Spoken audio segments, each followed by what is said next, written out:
Hello les pros et bienvenue dans cette nouvelle vidéo. Donc on va voir ensemble comment optimiser et comment bien serrer vos trucks pour que vous n'ayez pas de défaut. Alors ce qu'il faut savoir c'est que quand vous avez donc des trucks neufs, on aura les gommes qui seront un peu plus molles et avec le temps il va falloir donc les durcir. Donc, vous pouvez voir que là quand vous allez forcer et appuyer ici il y aura pas mal de jeu. Donc ça, avec le temps, ne forcez pas trop au début, tout simplement parce que si vous forcez trop, vous allez abîmer votre gomme. Donc sachez quand vous serrez, ne faites jamais un tour entier, mais faites des petits à-coups de 3 cm comme ceci par exemple. Allez, hop, voilà, maximum. On va skater, ensuite on voit ce que ça donne. On fait 10-15 essais de figure de skate et ensuite on resserre, on desserre jusqu'à ce que vous allez trouver votre point d'appui parfait.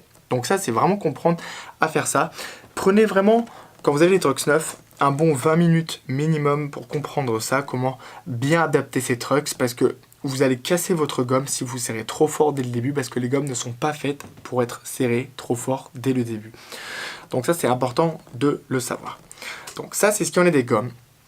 Ensuite, pour ce qui est des roues, vous êtes beaucoup trop sur le chat de la formation à avoir des roues trop serrées. Donc on peut voir que là on a donc une roue qui a tendance à rouler plutôt bien et là hop ça ne roule pas du tout. Donc ce n'est pas la faute des roulements mais c'est que vous en fait vous avez trop serré le boulon. Donc là on peut voir que le boulon il est trop serré. Donc on peut voir que là on n'a pas de jeu.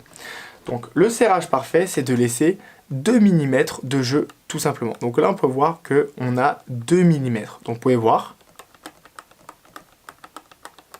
Voilà, là on a 2 mm de jeu et c'est super important de le laisser tout simplement pour avoir un meilleur équilibre et surtout que votre roue roule très bien sans avoir d'écart.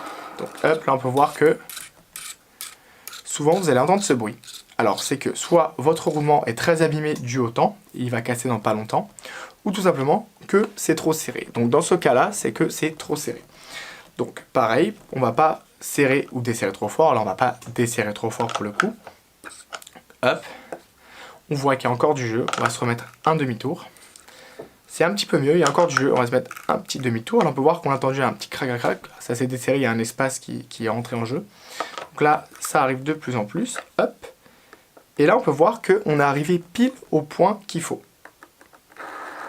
Donc là, c'est parfait. Après, ce qu'il faut savoir, c'est qu'en fonction de la qualité des roues que vous avez, donc les roues entrée de gamme ou les roues moyenne gamme sur le marché, peuvent arriver qu'à l'intérieur, les roulements se décalent.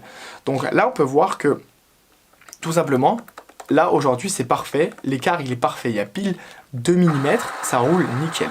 Cependant, si les roues sont de mauvaise qualité, donc que je dis mauvaise qualité, c'est entrée de gamme, et vous allez voir que votre roulement peut donc se décaler dans la roue et indirectement, ça va refaire ça et vous dites, je ne comprends pas pourquoi ça ne roule pas, mais en fait tout simplement c'est que le roulement s'est décalé dans la roue. Donc si ça vous arrive, ce n'est pas grave, vous pouvez tout simplement plus desserrer, donc là on desserre plus, comme ça on laisse un peu plus de jeu et ça repart nickel et comme ça on optimise tout simplement le skate.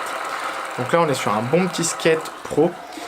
Ce qu'il faut voir aussi, c'est super important, quand vous avez un skate neuf, il faut que vos vis qui soient ici soient quand même plutôt desserrées. Parce que quand le matériel est trop neuf et les vis sont trop enfoncées dans le skate, vous allez voir que ça va faire apparaître des fissures. Donc c'est pas grave, ça va juste abîmer un peu le bois, mais c'est pas ce qui va faire que ça va casser parce que les fissures dans ce sens-là sont moins graves que dans ce sens-là. Ce sont les fissures dans ce sens-là qui cassent le skate et pas les fissures dans ce sens-là. Donc là, vous pouvez voir que les fissures dans ce sens-là, si vous serrez trop fort, elles vont apparaître. Ça va juste fragiliser un tout petit peu le skate, mais c'est pas que ça va être grave. Donc c'est pour ça, n'hésitez pas à pas trop serrer vos vis quand vous avez votre skate tout simplement. Ce que je peux aussi vous conseiller, ne jamais serrer tout droit mais en croix. Donc on fait 1, 2, 3, 4. Donc on serre celle-là doucement. On serre plus, ok. Croix, up, ok. Ok. Et on recommence la boucle et on serre un tout petit peu plus en croix encore. Et ça repasse. Donc quand vous serrez, optimisez pour serrer en croix 2 fois. Donc on fait 1, 2, 3, 4. Doucement. Et on refait un tout petit peu plus fort, mais pas trop parce que le bois est neuf. 1, 2, 3, 4. Et c'est optimisé. Et ensuite, le skate, il est nickel. Donc sachez, quand vous allez louper des figures au début, votre skate va tomber à l'envers sur le sol. Le grip va vachement s'abîmer ici. Donc ça, ce n'est pas grave. Ce qu'il faut faire tout simplement, c'est juste qu'avec le temps, eh ben, vous allez voir qu'au début, ça va s'abîmer, mais avec le temps, ça va s'oublier parce que c'est normal que le grip, quand vous faites des tranches ou vous skatez à l'envers, s'abîme sur les côtés quand le skate se replaque à l'envers tout simplement. Donc voilà, c'est tout pour cette petite vidéo. Si vous avez des questions, surtout n'hésitez pas, je serai ravi de vous aider sur le chat de la formation. Et on se retrouve dans les prochaines vidéos de la formation, n'hésitez pas.